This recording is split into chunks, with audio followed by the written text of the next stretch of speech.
Shalom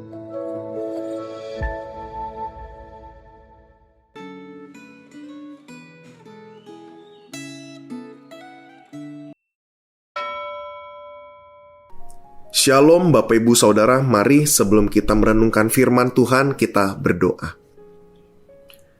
Bapa yang bertahta di sorga, pimpin kami. Biarlah melalui firman yang kami baca, bukan hanya kami mengerti, tapi juga boleh tertanam dan bertumbuh dalam hati kami. Tolong kami Bapa, kami perlu Kau Tuhan. Dalam nama Yesus kami berdoa. Amin. Saudara, tema Gemah hari ini adalah kesetiaan Tuhan pada janjinya, terambil dari 1 Tawarik pasal ke-7. Saya hanya akan membacakan ayat 1-5 saja. Demikian firman Tuhan. Anak-anak Isakar ialah Tola dan Puah, Yasub dan Simron, 4 orang. Anak-anak Tola ialah Uzi, Refaya, Yeriel, Yahmai, Yipsam dan Samuel, kepala-kepala Puak turunan Tola, pahlawan-pahlawan yang gagah perkasa. Menurut daftar keturunan mereka, jumlahnya di zaman Daud ada 22.600 orang. Keturunan Uzi ialah Izrahia, dan anak-anak Izrahia ialah Mikael, Obaja, Yoel, dan Yisia. 5 orang, semuanya mereka adalah kepala-kepala. Di bawah mereka itu menurut daftar keturunan dan menurut puak mereka ada pasukan-pasukan tentara 36.000 orang. Sebab istri dan anak-anak mereka banyak. Saudara-saudara sesuku mereka dari segala kaum Isakar, pahlawan-pahlawan yang gagah perkasa, semuanya ada 87.000 orang terdaftar dalam silsilah. Sedemikian jauh pembacaan firman Tuhan hari ini. Saudara, silsilah suku-suku Israel yang lain ditulis secara ringkas di sini karena sisa suku-suku ini hanya sedikit yang tergabung di dalam umat yang kembali dari pembuangan.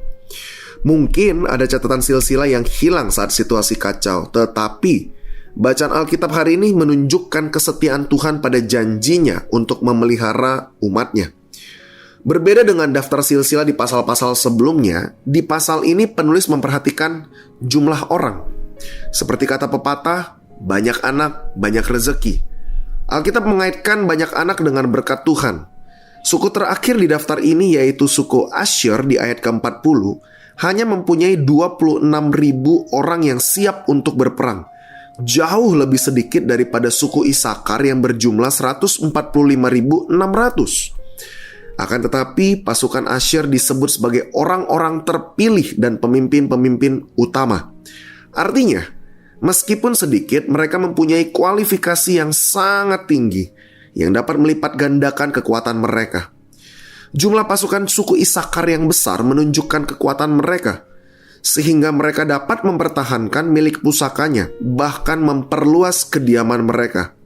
Kekuatan ini menggenapi janji Tuhan melalui Yakub.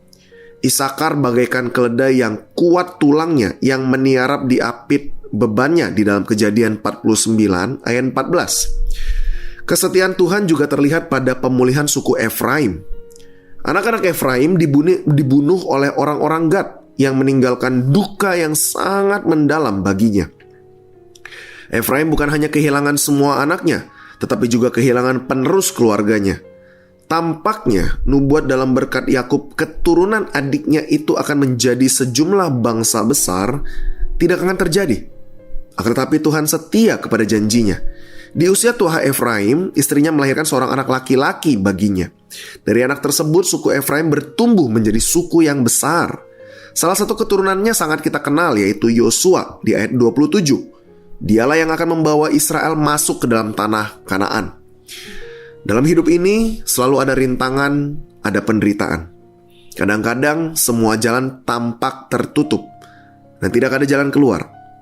Akan tetapi orang percaya tidak akan kehilangan harapan.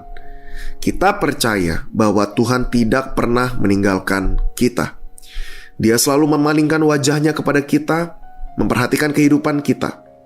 Pada waktu yang tepat, Dia akan mengulurkan tangan untuk menolong kita.